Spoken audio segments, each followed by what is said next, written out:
Disclaimer. Even though we are revisiting one of ours, and I assume one of your favorite television shows from childhood, we are doing it as adults. So what you are getting will be of an explicit nature.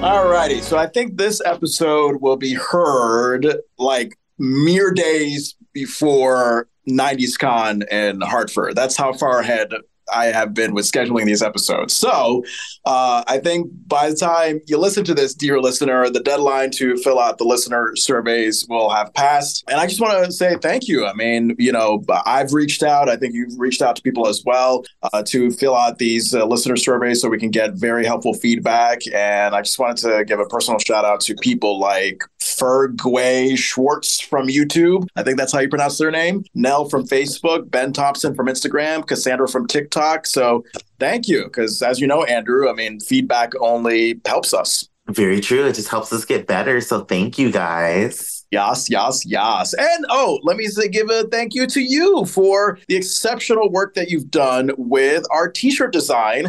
We're going to, again, be at 90s Con in Hartford, Connecticut, March 16th. And you did a wonderful work designing our shirts on a t-shirt website that you used. And I think, if I'm not mistaken, I'm going to be wearing a long sleeve Way to Go Carl shirt with a picture of a funny deadpan Mama Winslow. We'll have our QR codes. What's your design going to be for your t-shirt? So my design on the back, I'm going to have Judy, and it says, "Don't go upstairs." Oh my God, I cannot wait to see that.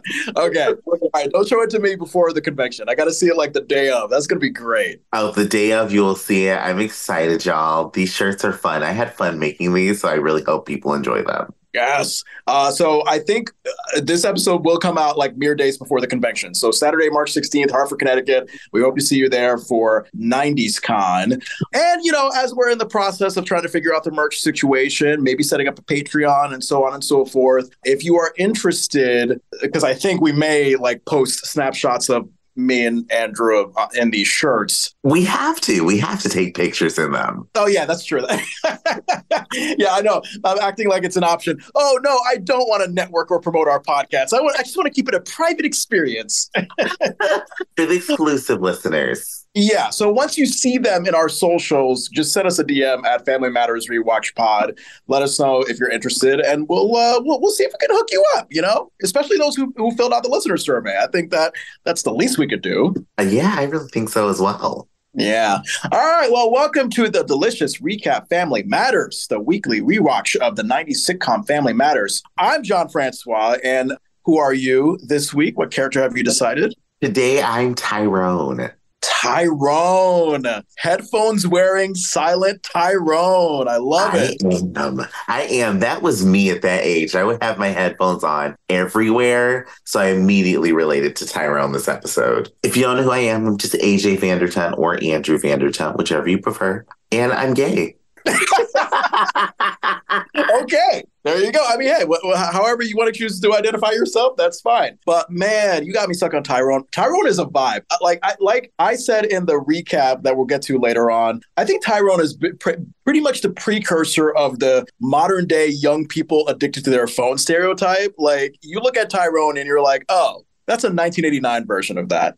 100%. With his headphones on, all I could think of is kids with their AirPods these days. Yeah, it's insane. All right, so what episode are we recapping? The ultimate one, the big one that changes the tone of the show going forward. Season 1, episode 12, Laura's First Date. Steve Urkel's debut. Original air date, December 15th, 1989. Fittingly enough, the creators of the show wrote the breakout defining episode of the show, Michael Warren and William Bickley. And the wonderful, the amazing, talented Rich Correll, who we had on the podcast not too long ago. Please listen to our conversation with him. This is the first of, I believe, 86 episodes of Family Matters that he has directed. So thank you, Rich, because without you, this show probably still wouldn't exist. Yes, the world in the show took a magic twist this episode, and he's responsible for it. Guest stars. Obviously, we have our Julia White as Steve Urkel, and it makes sense this time. Ebony Smith as Penny Pizer, Laura's friend. Keith Williams as your favorite character of the week, Tyrone. Adam Jeffries is one of Laura's dates, Mark. I can't even speak. Hulu Laura's friend. Thank you. Are you appreciating my... Look, it's been a long week. I'm looking forward to a 3-day President's Day weekend as we're recording this, so just bear with me. I get it. It just sounded like a very fancy name when you said Hulu that way. Like when I said it like that, like I was speaking an African tongue or something? Yes, I was like, ooh, this must be a French actor. Exactly. Well, if you're watching on Hulu, the synopsis says Laura's first date turns into a nightmare when 3 boys arrive to take her to the school dance. And I just find it funny that we have another Laura-centered episode in a row, but history will always look at this as, this is the episode where Steve Urkel comes on. Yeah, this goes from being a Laura episode to All About Steve. All About Steve, which I feel like is either a song or a TV show that I need to see. I need to see it, and if it's not made, we need to create it, and it's just all about Steve. Yeah, the theme song to the show. All About Steve, he is my pet peeve. I'm listening. All right, this defining episode, Andrew, I'm curious, what did you think? This episode, I actually really liked it. I thought this was a brilliant episode. We get to see everybody on the cast more than once in this episode, which I thought was awesome to see. And then on top of that, it's just a feel-good episode. I don't think anybody should have felt bad in this episode, even though somebody was a little embarrassed, I guess. But this was a really good episode. So everybody but Mama Winslow. Mama Winslow's not in this episode. Oh, she's not? Oh my God, I missed her. Yeah, and I thought that was both interesting given the fact that the last episode that we saw, she was a big part of it. And also I feel like it's sort of foreshadowing symbolism because as Urkel takes up more space on the show, unfortunately, we're going to see characters like Mama Winslow just appear less and less and less. Now, I thought that Mama Winslow kind of like disappeared along with Judy after like season 4.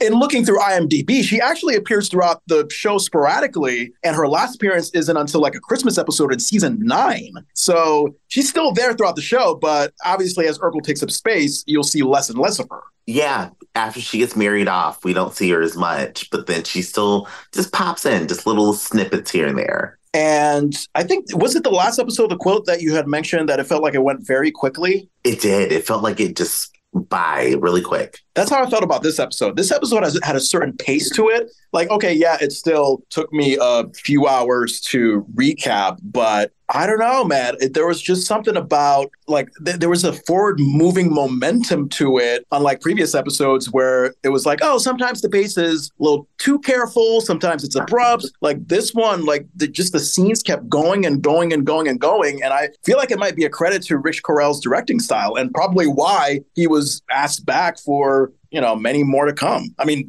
literally the next episode we're going to recap, he was already asked back. So yeah, I can see that that's being the thing because I was watching it and there are a lot of cutaways in this episode, a lot of fadeaways to another scene that happens so quickly but smoothly. It moves the pace of the episode. I don't feel like they're trying to squeeze everything into one scene because they don't want to cut away to something else. Right. And like the Quilts episode, I felt like Carl, as a supporting character, once again, very likable. Thelma Hopkins as Rachel, wonderful comedic chops as a supporting character. I think that they're using her comic foilness very nicely. And as you would expect, there were moments where I could hear the studio audience enjoying Steve. Like they really, really, really, really loved him. And why not? Because, I was even, charmed by Jalil's talent. And even though Urkel does change the tone of the show, I do like, in my opinion at least, that the tone wasn't completely changed this episode. I felt like it was like, all right, yeah, we get a little slapstick goofiness from Steve. That is a hint of what's to come. But I still saw elements of that Winslow family warmth that provided the foundation of this show for the first 11 episodes. So I think, unless I'm wrong, Andrew, I think we're going to get a gradual transition to what Steve brings to the show rather than like, okay, it's going to change. Yeah, I feel like we get small doses of it at first. And then by the time we get to episode 20, it's like, bam, it's Urkel time. Oh, yeah. Yeah, it's going to be, it might not be the same show by the end of the first season. Let's just say that. Let's go right into the cold open. We are in the kitchen. We open with Eddie standing on a chair and wearing what I initially thought was a school dance option dress for Laura. Did you think that, or were you thinking something else? I didn't think it was an option for Laura just because of the deep V-neck and the cut. So I was like, no, I don't think this is for her. But I was very confused when I heard it was for Harriet. Yeah, because Harriet, I think we have had a lot of positive things to say about her fashion so far. So when I saw this very pink puffy dress nightmare, I mean, first of all, it does look like something my mom would wear as a bridesmaid at a wedding in the 80s. It just had that very over the top 80s vibe to it, much like the 80s hair was just like poof, poof, poof. But yeah, once we later find out that Harriet is going to be wearing this, it's like, oh, tisk, tisk, tisk, Harriet, please don't let Rachel dress you. It's such a bad dress. It's just, there's the peplum, there's the pencil skirt, there's the shoulders, there's the V cut. It's cinched, it's shiny. It is a quintessential like early, late 80s dress of going to like some club that nobody should have gone to. Yeah. It's awful. And Eddie has every right to be miserable as Rachel is like trying on this dress on him. Eddie is physically wearing the dress. Rachel's doing some sewing activity. Like, what do you call Eddie in this moment? Is he like a sizing mannequin for Rachel? I was trying to find the term for it. Yeah, that would be it. He would be the mannequin she would be working on. And she's like kind of pinning down the fabric to know where to stitch it at. So he's kind of just her mannequin. And Eddie reluctantly lifts his arm up for Rachel as he tells her to please hurry up because somebody might see him like this. Yes, Eddie, completely understand. I have no problem. I don't wear a dress. It's not my fashion. But if you're going to have me wear a dress, just let it not be that one. I can understand it. I mean, I love a good dress, but I was like, that just looks bad. And Rachel instructs Eddie to stand still and playfully tells him he looks kind of cute and laughs. Eddie has had it and says he's taking this thing off, but Rachel tells him, no, your mother wants to wear this thing tonight. I'll be done. Are Harriet and Eddie the same size? Because I think Rachel trying this dress on Eddie implied that maybe Harriet and Eddie are exactly the same height and size. I don't think they are. I mean, Eddie's tall. He's like very tall compared to the rest of the cast. So I don't think they're the same size. But then maybe Rachel's like, oh, if I already use a bigger size mannequin, then I can just adjust it to Harriet's size. Possibly. Eddie says this dress is bad enough, but the push-up bra is killing him to this day. I will never understand how women can wear bras. I know the logical reason behind it, but I just look at those things, like I look at my wife, Tony, wearing it, and I'm just like, oh my God, they just seem so weighty and sweat-inducing. Like, don't you just want to let it all out regardless? Like, don't you just want to go back to the women's lib movement where they were just topless all the time? I look at women and I'm like, I am so sorry you have to wear that contraption. It just doesn't seem comfortable. I'm looking like you. I'm like, aren't you just uncomfortable? Can't we just free ball it to the world? But, there's the world. In Germany, you could. I've heard that there's like a very good like nudist thing going on in Germany. So try that. I mean, you can. I can't even imagine. It's just got to be uncomfortable to have all that weight on your chest. Yeah, seriously. As Rachel continues to sew, hem, fix Eddie's back, whatever you want to call it, he cries out, ow! Rachel apologizes and says it's just a little pin, but darn, that's the last one. She tells Eddie to not move and she'll be right back. And she exits the kitchen and heads up the stairs. Eddie is uncomfortably itching his back in this dress and decides to hold up the mirror to, I guess, find where the itch is. And then we have Carl, Judy, and Laura from the open swinging door entering with smiles on their faces. They look like they've been, having an amusing conversation. And then they're just quickly stunned by the sight of Eddie in this dress. And then Carl cries out in disbelief, Edward! Eddie cries out in shocked embarrassment, Dad! As he is caught with one arm behind his itchy bag and the other arm holding up the mirror. Carl tells Eddie as he looks him up and down in this dress that he thinks it's time they had a little talk. And I get that line is meant to be harmless and played for a laugh, but I was like, looking at it in 2024 eyes, wouldn't that be seen as sort of like a cross-dressing phobic line? It kind of would. I mean, this joke did not age well. It didn't age well at all. But then, so did you ever get a chance to watch that Dark Side of Comedy A&E special that I sent you? I kept meaning to watch it, but I've only seen like little clips on TikTok and Instagram. So I'm only bringing that up because I watched that interview, and then in the actual documentary of The Dark Side of Comedy, they talk about Reginald VelJohnson and Jo Marie Payton being against Black men wearing dresses. So I was like, maybe they kind of split that in as like a way to make them feel more comfortable and say like, hey, we're going to acknowledge that you're not comfortable with the guy wearing a dress right now, but we still have to make it comedic in a way. Yeah, I know exactly what moment you're talking about. Even before you started speaking about that, I was like, oh, yeah, when Jaleel, he did one of his many characters besides Urkel on the show. He did, Urkel's sort of Southern Belle cousin, Mila, or... No, what was her darn name? Not Myra. Not Myra. It was something like Jezebel or no. Yeah, but Jaleel, I think... maybe in that documentary or somewhere else, described that it was like the worst time of his life doing that character because you had Reggie and Jo Marie backstage saying like, you know what you're doing is a discredit to our race, because there has been a history of like, Black men wearing dresses as comedy, blah, blah, blah. I mean, for some reason that's been seen as a racially charged stereotype. And Reginald and Jo Marie saw Jaleel as reinforcing that, but like, is it Jaleel's fault? Like that, I think the writers just wrote that in. And B, like maybe he was just looking to have a good time as a kid, trying to make people laugh, but instead he was ending up crying in his dressing room.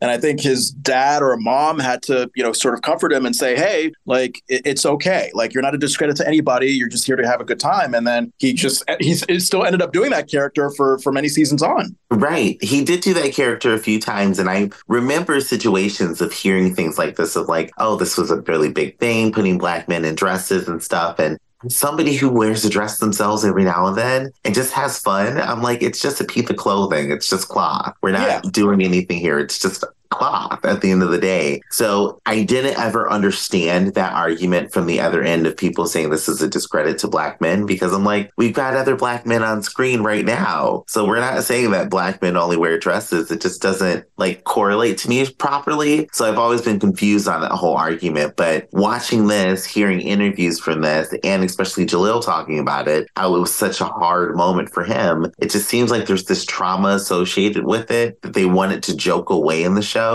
But I still wonder, how did they fill in this scene? Because this is the first time we've seen it in the series. Right. So I'm very curious. Like, once actually we see Jaleel as one of his many additional characters, because I can't even keep track. It was like Stefan and that karate guy and this Southern Belle cousin. I mean, he was basically the kid version of Eddie Murphy, like how Eddie Murphy did a million characters in his movies. So yeah, that'll be an interesting thing to observe going forward. And as for this cold open, that's it. Upbeat music plays us out. And I found it to be ironic that Urkel's official debut, he's not in this cold open when he was in a bunch of the previous cold opens. He's not in the cold open. He isn't coming until the middle of the episode. And I'm like, oh, I was waiting for this big Steve Urkel entrance. So we go to scene 1, exterior day shot of the Winslow house. We go into the kitchen where Laura enters from the swinging door, telling her dish polishing mom that they need to talk. But Harriet quickly interjects to order Laura to clean her room and they'll talk later. And that mom energy that Harriet has, where it's like, how about you do what I've asked you to do a million times, and then we'll get to what you want to do. Mm-hmm. You could tell Laura was getting on her nerves all morning long. And then we see Laura's sassy hands on hip gesture that I feel like she's copying from Harriet. And she somehow has the nerve to ask her mom, why can't she keep it the way she likes it, her room? And I was like, Laura, who do you think you're talking to? This is Harriet motherfucking Winslow.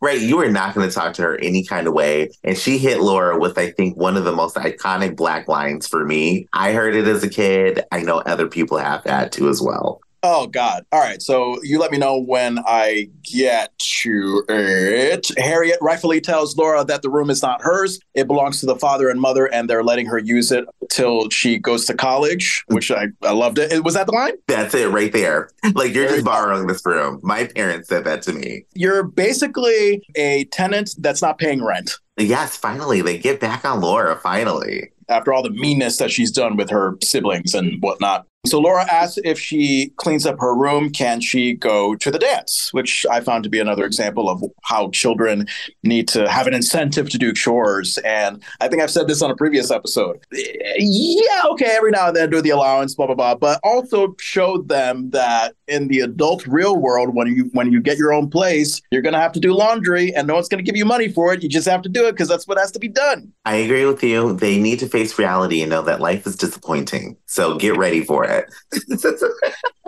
I mean, you could choose to find happiness from it, but yes, there's a lot of moments where it's going to bring you down like a motherfucker. Mm-hmm. When you have to carry that laundry up your stairs, you'll know. Oh, God, don't remind me. Don't remind me. Harriet clearly has no time for Laura's BS and tells her she already told her no. Laura, with her pathetically sad, curious facial expression, asks her mom if that's really her final word. Harriet says it was her final word last month, it was her final word last week, and it will be until Laura is 15, and that is final. Harriet was ready. My gay writer was on top of it with this on this episode. If we don't have imaginary gay writer on one of our merch t-shirts, what are we doing in our lives?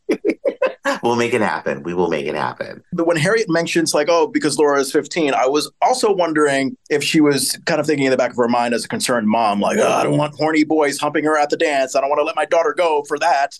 I think that's what she was thinking, because I've noticed, especially in early sitcoms, when the girls want to date, no matter what age they are, they're like, keep the boys away. But the boys just go on dates on all sitcoms all the time. Yeah. And that is where we're going to get that. Like the way Harriet is with Eddie in terms of dating compared to Laura. Like, okay, I can't wait to get to that moment.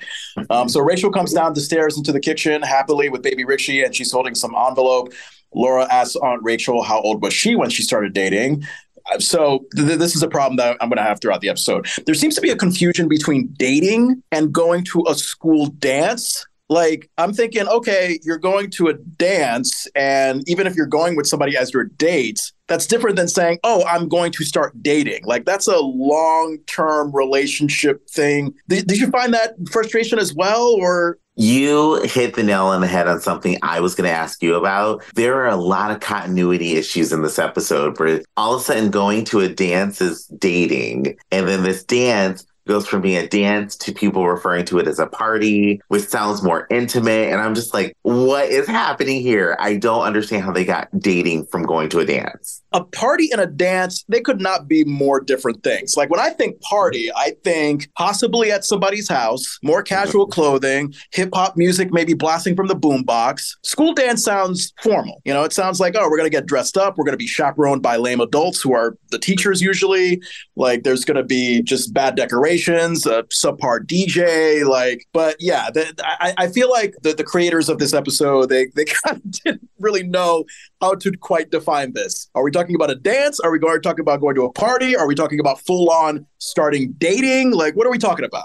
Right. There's so much in this one, just like pot. They just threw it all together. Just like she's going to date, but she's going to a dance for one night only. And we're going to turn this into a thing. So Rachel tells Laura she waited a long time and then proceeds to not follow through by telling Laura she went on her first date when she was 10 or 11, which honestly, some people might find that to be an early age. I don't have a hard time believing it because I don't know, maybe I'm wrong on this, Andrew. I've observed that girls tend to have romantic feelings and express them maybe earlier than boys do. I think so. I think it's like a maturity thing as well, where girls are kind of just like, and I can't say I'm speaking for women. It's just maybe they're just kind of like, oh, I'm just tired of this boy picking on me in class. Maybe if we go on a date, it'll finally be over or something like that, maybe. Possibly. Rachel exits toward the swinging door and leaves Harriet in shock at that admission. But Harriet, are you really surprised? I mean, hello, your sister was known as Hot Lips back in the day.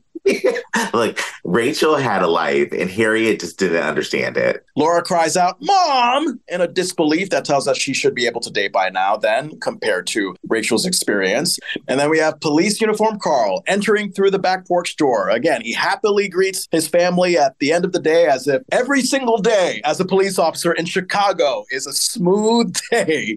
Like, I want to have just one day where Carl is just coming home like, oh, this fucking day I had today. I would expect it, but the fact that he walks in so happy, I'm like, okay, if this is what it is to be a cop, I would do it. It sounds like you just have a blast all day long. Yeah, like he makes being a cop in Chicago sound like, oh, I'm a cop in like rich ass Beverly Hills or something, where just you may not see as much crime happening. So I don't know. And also because it's daytime, I was just getting overthinking with it. I was like, oh, Carl either had an early shift or like a half day at work. Because I would always imagine that if you're a police officer, if you're trying to get those hours, like you're going to be working well into the night. That's what I would think too. I'm thinking because Carl wears clothes that kind of look more officey, he may not be on patrol all the time.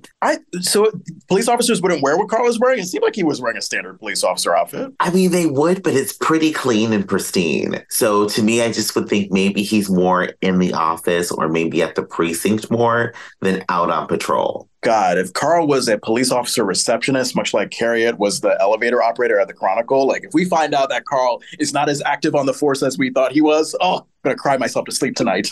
Like he has been behind the keyboard this whole time. Harriet greets Carl with a hi, baby, and Laura shows exaggerated physical affection toward her dad as she exclaims, Daddy's home! And this clearly indicates that, she's trying to use some charm to get Carl to allow her to go to this party / dance / full-on dating experience, whatever the fuck they want to call it. Initially, I was thinking like, oh, Laura, good luck, because most dads don't want their daughters to date till they get married. Mm-hmm. I was very surprised, like seeing her do it. I'm like, this isn't going to work. He's just going to tell you, ask your mom, and then mom's going to say no again. Laura exclaims to her dad that she missed him so much today, and Carl seems to buy it and genuinely tells Laura he missed her too. And as Carl attempts to walk across the kitchen, remember that moment when Laura like tightens her hug on him and she just won't let go, and Carl just looks at her like, what's going on here, honey? Can you let me go, please? Yes, it was Laura's first physical humor moment, and it was very funny. Does she have a lot of physical comedy moments throughout the show? I don't remember. I don't really remember having many, but this is one of the ones that stuck out, especially in this first season. Laura lets go and gets to the point by asking her dad if she can go to a party on Saturday nights. Okay, so we're at the moment where it's a party. So we'll go with that. Carl doesn't even think for a few seconds before happily telling Laura that sounds great and have fun. Harriet tells Carl Laura is 13 and too young to date, which, okay, so now we're going back to dating. So, I mean, I don't, like, were you ever told as a kid, like, oh, if you go to a party with somebody, then you're dating them?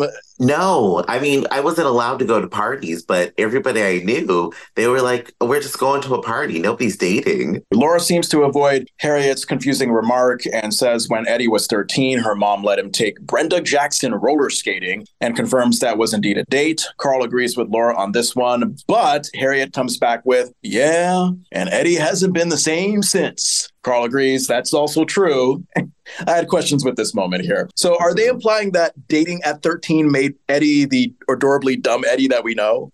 That's kind of what it sounds like. And maybe we should address if there's some like boys will be boys and girls need to be pure kind of sexism that's going on here behind Harriet's decision to let Eddie date earlier than Laura. Yeah, that's kind of what's going on here. It's kind of like, oh, we just look at Eddie like he's Teflon, nothing's going to happen to him, and then he's never been the same. But now you're like, no, don't corrupt my daughter with dating, which still, their argument doesn't make sense here because Eddie purposely took a girl bowling. Like, he had to ask her to go. Laura's just like, can I just go to this dance or party? Yeah.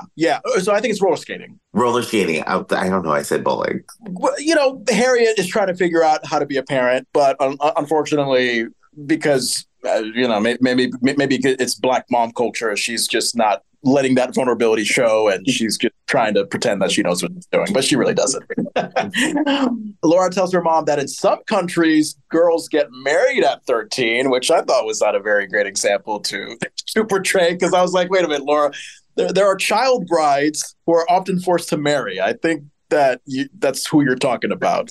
Yeah, I was like, ooh, this wasn't a good one. It didn't age well at all. Harriet acknowledges the truth in Laura's statement, but reminds her that these women die at 30, and if she wants to die that young, then go ahead to the dance. All right, so it's a dance again. And then, Harriet walks away after a classic sassy head bob. Now, to that line about these 13-year-old married girls dying at 30, is that factual at all? Because I was like, wait, is Harriet just doing a classic dramatic Black mom thing? I mean, is there like a fatal health problem that usually happens when girls get married at 13 where they die at 30? Are they murdered by their Mormon cult leader spouses? Like, what's going on here? I'm going with the latter. The Mormon cult leader spouses, they're out there. So who knows? Maybe Harriet is hinting at a cult that we didn't know about in this time period and she knew about FLDS. That's what they are.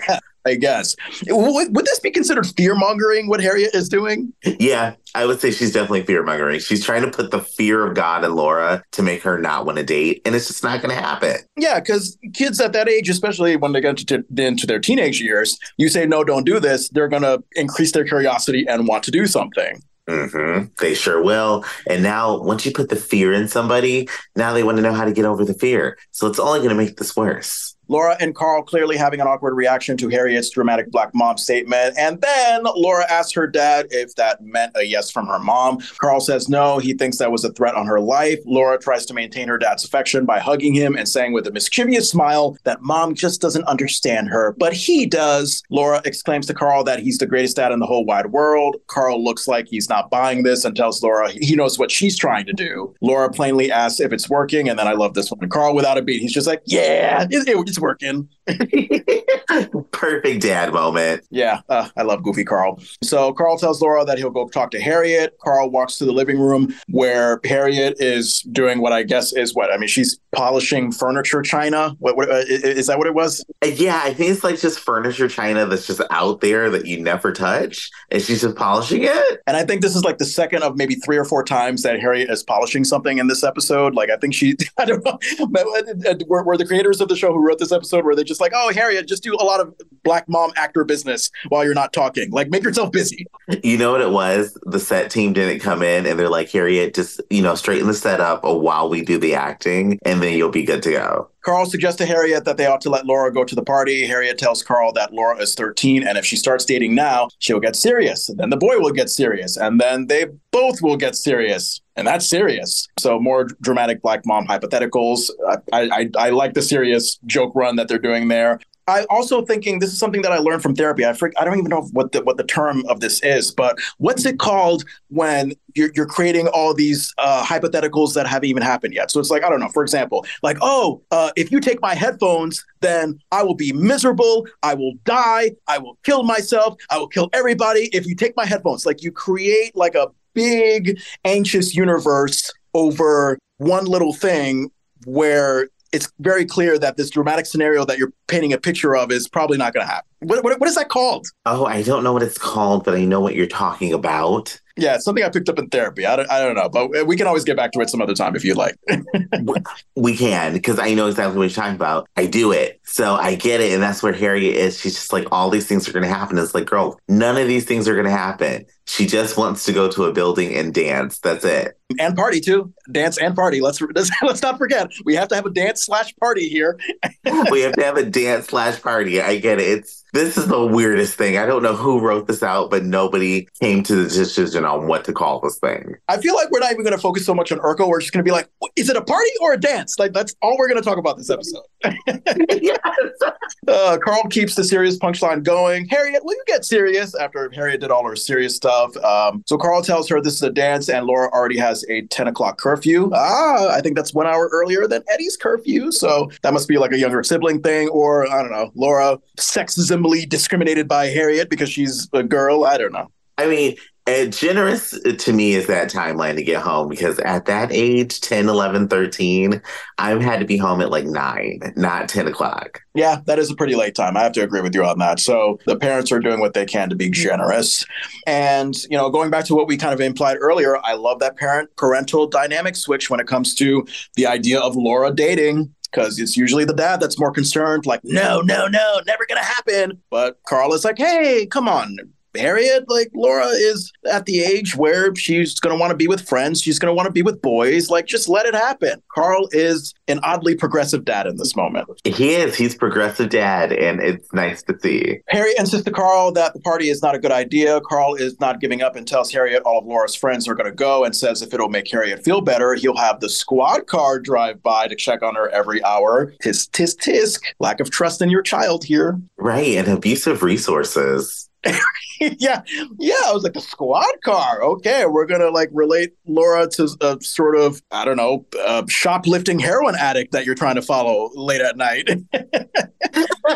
I can only imagine that happens at this dance/party, and her Laura's friends are like, "Why do cops keep coming past here, Laura? What did you do?" Yeah, like I'm not someone who is like stealing chocolate wafers and also like trying to get a hit at the same time at 3 o'clock in the morning. I'm Laura Lee Winslow. I just want to go to a dance/party. Yes, I just want to dance and maybe mingle with people. Like that's all Laura wants to do. Just let Laura be a kid. Yeah, let Laura be Laura, goddammit. That should be another shirt. Let Laura be Laura. Ooh, I like that. Harriet tells Carl if he wants Laura to go, that's fine. But remember that she, as the mother, is dead set against it. Oh, yes, I know that classic do what you want to do, even though it won't make me happy and it could affect our relationship kind of guilt. Oh yeah, that little passive aggressive dagger that just goes in. God, there's so much black mom energy in this show. Sometimes I'm like, I sometimes watch Family Matters and I'm like, oh my God, it's like I'm a child again at home. Yes, it makes you feel like I've heard my mom say this, or at least give that gesture. Carl is rightfully not taking responsibility for Harriet's skepticism and gives her a genuinely happy kiss as he thanks her and is glad they can agree on this. As he shake hugs her with goofy enthusiasm, like, yes, I'm so glad. Yay, can agree on this, honey. So Carl, not a good listener in this moment, but still, hey, I like him for not taking responsibility for Harriet's feelings. He's like, you know what? Do you have your feelings? I think this is a good idea for Laura to go out, so we're going to maintain that energy. Yeah, as far as conversations between the family, this has been the most healthiest. All right, so we have a blending of camera fade out and a hip hoppity instrumental that takes us to our next scene, scene 2, cutting to the interior of a fast food restaurant called Leroy's, where employees are serving what looks like teenagers waiting in line. Of course, the second person in line, who we later find out to be Tyrone. He has the thin, old school headphones on that lets you know he's more into his music than his present surroundings. And, oh yeah, of course, the fact that they're fucking blasting Bobby Brown's Every Little Step I Take. I was almost like, wait a minute, the party that Laura's mentioning, is this where this is? Because I don't think I've ever been to a fast food restaurant where like you go in and it's just like bah, bah, bah, bah, bah, like just music all over the place, like it's like it's a fucking rager. Yeah, this was like a little kids club restaurant where I was like, okay, they must only serve kids because I would never be comfortable with this music blaring in a restaurant to get food. It's a lot of energy for a fast food restaurant. So then camera zooms out to a wider shot of the restaurant and we see a cow color sweatered Laura. How about that cow sweater, that cow printed sweater?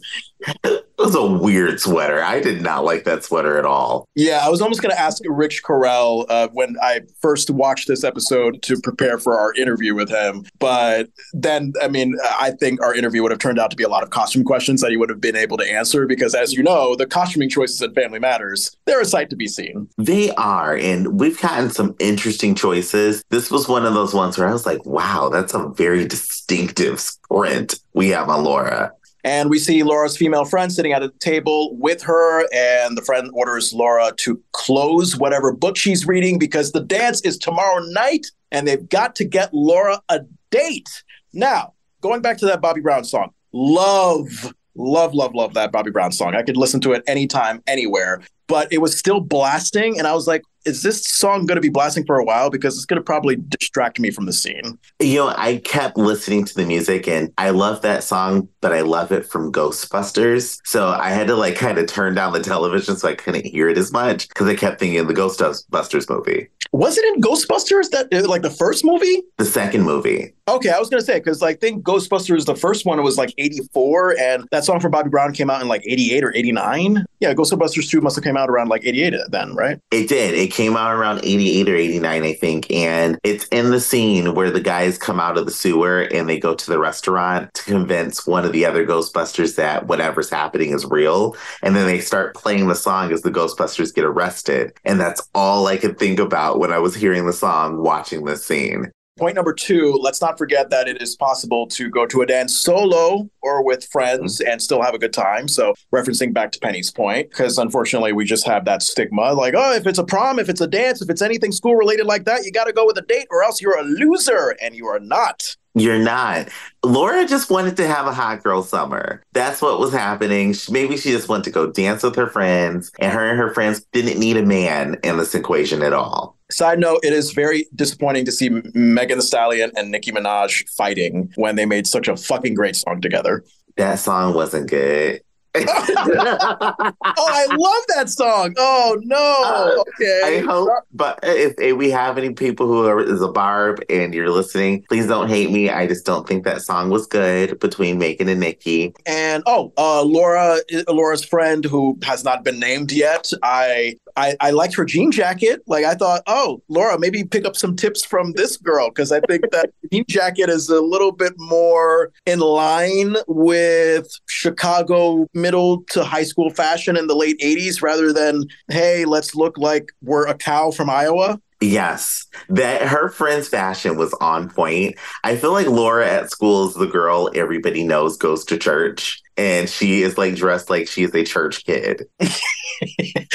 Laura bummingly tells her unidentified friend to forget it because it's too late and all the good guys are taken. Eddie comes in looking the way he does with his jacket, the weird yellow blue striped turtleneck underneath, the perfect late 80s high top fade. I mean, he's made to look like, oh, hey, here's a good looking guy that comes in. And I thought that was strangely timed after Laura's line because I was thinking like, wait a minute, are the writers suggesting that Laura go to the dance/party with Eddie? Like, is that, I mean, I'm not saying that they're implying incest, but that was just a strange choice on their part. It really was. John, we have the same thought if this is what you were thinking in the episode. Because I heard that line, then all of a sudden Eddie comes in. And I'm like, is her friend about to suggest that she should take her brother to the dance?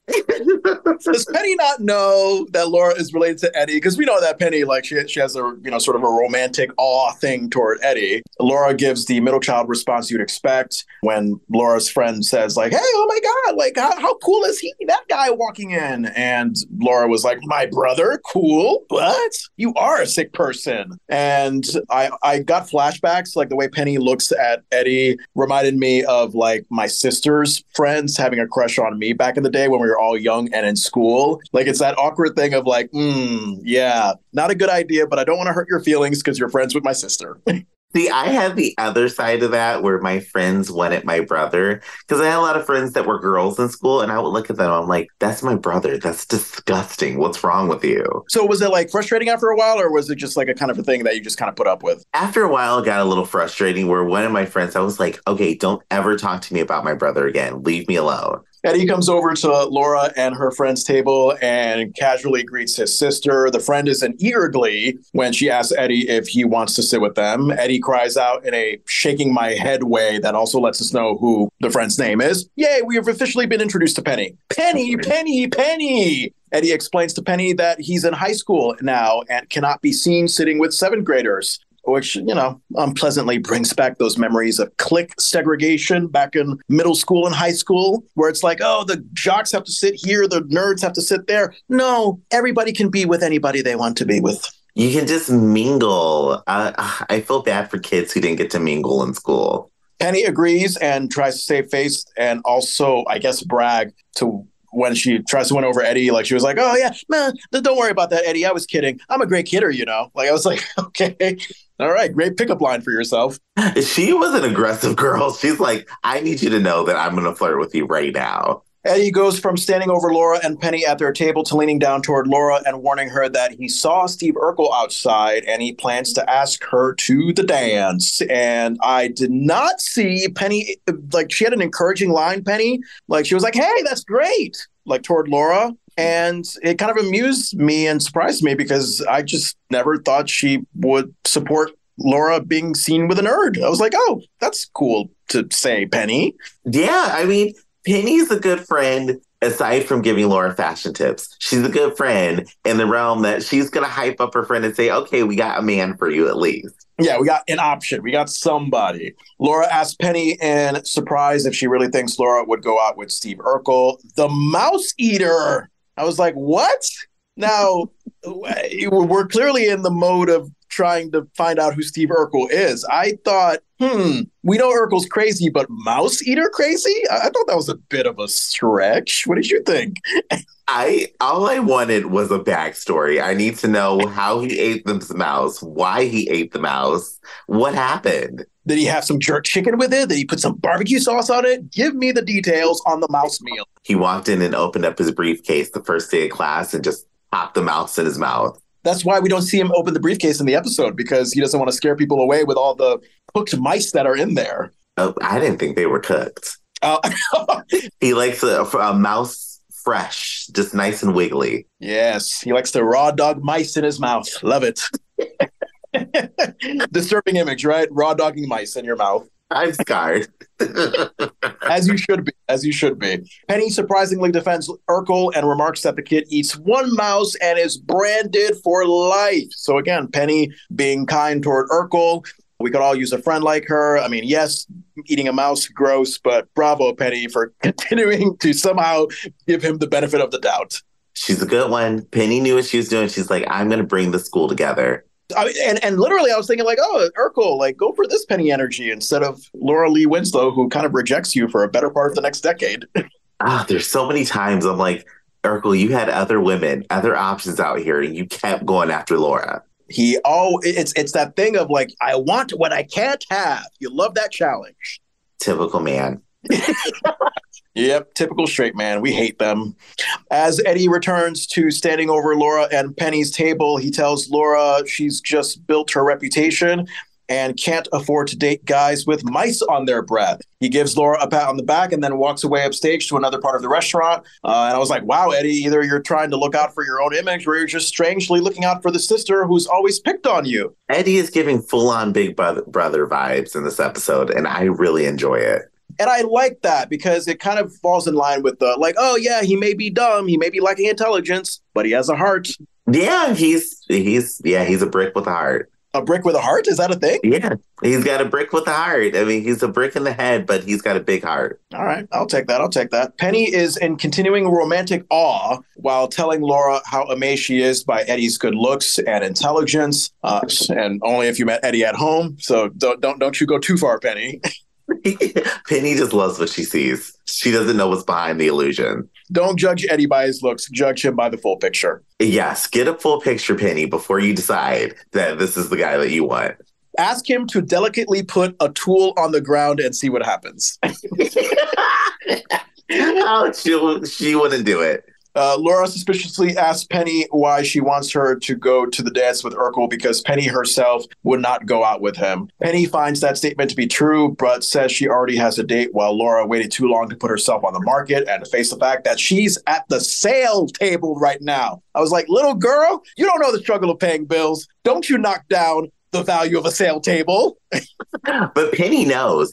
Penny is a girl who knows the world. She was probably like reading those like romance comics or something because she's like, Laura, you're waiting too long. Get out here and make a move. Yeah, and to that point of like, oh, she knows a lot about the world, I was kind of feeling like the writers in this moment were like, oh, do you know the age of your characters? I mean, they quite haven't experienced the full life yet where they can say things like, oh, the market and the sale and the expensive things. So I thought that was an interesting choice by William and Michael to sort of mature Penny with that phraseology that she put there. She's leaps and bounds streetwise ahead of Laura, but Laura, intelligence-wise, is on the same level, I guess I could say, just like how they behave and how they interact with each other.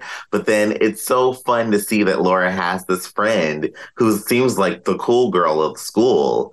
And she's just like, oh, I'm just going to keep to myself and just be Laura Winslow. That's a good point. I like that. Laura insists that she will never go out with Urkel, not now, not ever. And then camera goes back to a wide shot of the restaurant as our future breakout star, Steve Urkel. He enters with his tucked in light blue collared button down, hiked up gray pants, suspenders, and briefcase that I'm sure we will only see a handful of times. I cannot remember. Maybe this might be, is it the only episode where he carries a briefcase? You know what? I don't remember for sure, but I don't remember seeing him with a briefcase often. I think maybe in some of the later episodes, he was like transporting something in like a silver briefcase. But even then, I'm like grasping at straws. Did he have a pen in his titty pocket? No, yeah, because like you know how the collared shirt always has the pocket like right in front of your right titty? Like, did he have that pen in the titty pocket? Like, because that's always like a fucking boring office guy thing. Like, oh, I'm gonna have a pen and like the little handle thing on the pen, I'm gonna like, clip to the outside of my titty pocket. I have never heard of that as a titty pocket. Oh, it should be called a titty pocket because what else are you gonna call it? Like a collared shirt pocket? That's boring. Like make it something fun because it's so fashionably awful. We have to make some fun out of it. Oh wow, I would love for this episode to have titty pocket in the title somewhere. But I think he did. Yeah, because he had a pocket protector. He was the first person I've ever seen with one of those. So he did have a pen in his little titty pocket. Okay. Oh, good to know. That I mean, it was gonna like make me lose sleep at night if I didn't know about the classic titty pocket pen. All right. Anyway, Penny notices Steve's entrance and tells Laura to don't look now because he's coming this way. This is where the energy of Penny just changes and it's really confusing. Like she goes from like this really nice, open-minded person to all of a sudden like, oh, okay, she's just another anti-nerd bully. I'm gonna not like Penny as we get into this recap further and further. So we have the camera zooming into Steve creepily watching these teenage girls over their shoulders as they play arcade video games. He moves from the center between the girls to the right side of one of the girls, and that girl pushes him away, which I thought was a little bit mean and aggressive. I mean, yes, a space was violated for sure. I just thought that she could have had a more polite way of asking him to give her space. I can agree with you. Like she pushed him. Like he was like, get away from me. But as a gamer in the arcade, if somebody's like lurking over your shoulder while you play, I can get getting frustrated and pushing somebody. Yeah, because then you're smelling their odor, whatever that may be, and you just feel self-conscious because it's like, wait a minute, are you judging by staring at this game? Like, you know, let's do that social distancing thing that we did during the pandemic so well. Yes, if you're a gamer and you've been to an arcade, you can agree with me when you get a mouth breather over your shoulder watching you play this game, they're either going to tell you how you're playing badly, give you a tip to play better, or they're just going to annoy you. How are you doing? Are you on level 2? Exactly. Steve then walks over to Laura and Penny at their table and says, "Hi, Laura," in that adorably nasal, slightly nervous, definitely awkward child nerd way. After we see Laura roll her eyes, Steve says she cannot get a date for the dance and asks if she wants to go out with him.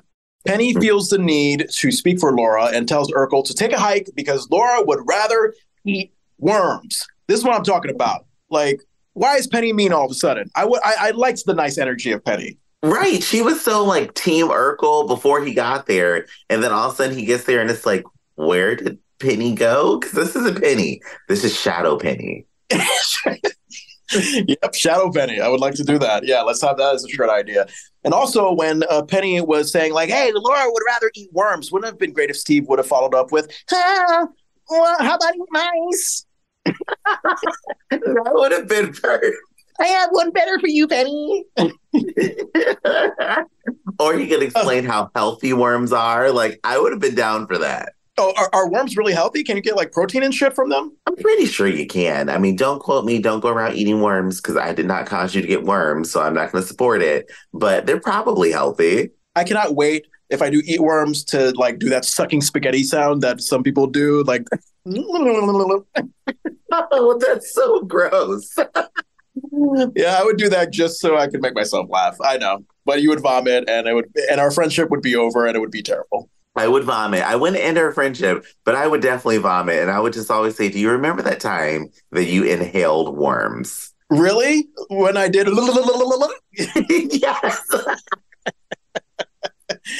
Steve genuinely responds to Penny, okay, some other time, man, and then just exits off stage. And I thought, what a strangely quick introduction to Urkel and to maybe we already commented on this before, but in the beginning, like his posture is not the posture that we see from Urkel like later on in the series. It's more upright. It's just more dull in comparison. And then later on, we get that bendy, animated sort of maybe he was almost killed in the Vietnam War sort of posture.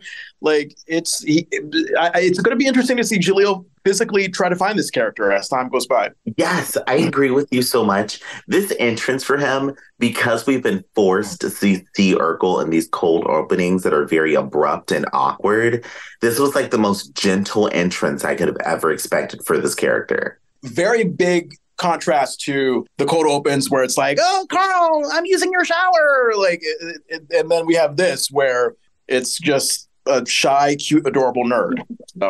I know what you're saying. It's an interesting observation there. Laura eagerly tells Penny, "Look, there's Mark Newhouse." And then we get a shot of a conventionally decent-looking black teenager walking past Laura and Penny's table while Laura physically cues Penny to act casual. Penny tells Laura she can forget about Mark because he'll ask Jo Beth Hensley to the dance. Laura asks Penny how she knows that, and Penny says if Laura paid more attention in study hall than studying, she'd know these things. Penny, teaching girls that boys are more important than a good education. How dare you? Penny is the cool girl. She's the cool girl. Like, I would love to sit next to her in study hall and be like, ooh, let's gossip about everybody. And then Penny works at a gas station when she grows up, because that's what always happens to the popular people in school. They either work on the pole or at the pump. There you go. The pole or at the pump. That should be like an election slogan. I like that. That's a really good election slogan. Jon, run on that campaign. Poles and pumps. Figure it out. Francois, 2024. Do you want to work at the pole or pay at the pump? which actually are two bad options. Do you want to have a bad option or do you want to have a bad option? Very true. I mean, if you become a stripper, you may be able to afford gas because they make a lot of money. Yes, I apologize. I stripper shamed for a moment. Being a stripper, nothing wrong with that if that's what you choose to do. But yeah, if I had to choose between a stripper and really paying at the gas pump, well, I guess I'll have to take my clothes off. Do it on Ladies' Night, Jon. You got this. Oh, it's going to be a very gassy beer belly night because I fart like 240 times a day. I have a beer belly like you would never believe. People are going to get a different kind of stripping experience. It's an interactive show. You'll be fine. I hope so. Laura cannot believe this is happening to her. She says if she doesn't get a date, she'll be humiliated. Penny comfortingly tells Laura to not get upset because they'll find somebody. We then see Laura grinningly looking at Mark. I love this moment. She's grinningly looking at Mark at his table, and then Mark just randomly flashes a wide-mouthed smile back at Laura from his table. We then see Laura flash an open-mouthed smile and nodding. It's like, okay, guys, I know you're kids, but just go talk to each other. Yeah, go talk to each other at this point. Y'all have made all this eye contact. Go say hi. And then randomly, Steve comes back into the scene out of nowhere. He leans down toward Laura at her table and puts some high-pitched exclamation on this question that he thinks will win him some points. One of the classic lines.